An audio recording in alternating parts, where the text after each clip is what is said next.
Хасана Халмурзаева, призера чемпионата мира по дзюдо весовой категории до 81 килограмма, встречали в аэропорту Магаз родственники, друзья и знакомые. Напомним, чемпионат, прошедший в Венгрии, собрал под своей эгидой лучших дзюдоистов мира. Сразу 5 уроженцев Ингушетии боролись на этом турнире. Хасан превосходно выступил в 3 схватках. В поединке за выход в финал с представителем Узбекистана повредил руку, что повлияло на исход борьбы.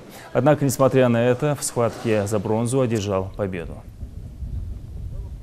Подготовка вроде хорошо шло, но, наверное, мне кажется, именно в целом команда немножко была перегружена и как бы не так готова была, как раньше, вот, как на Олимпиаде, на других стартах в целом. А так, конечно, может и наши жители все ожидали большего результата не от меня, не только от меня, и от Варата, и от Мусы, короче, и в целом команде. А то, что случилось, это, как говорится, Всевышний так сделал. Алхамдулилlah, надо к этому тоже быть готовым. Значит, сегодня вот так должно было случиться.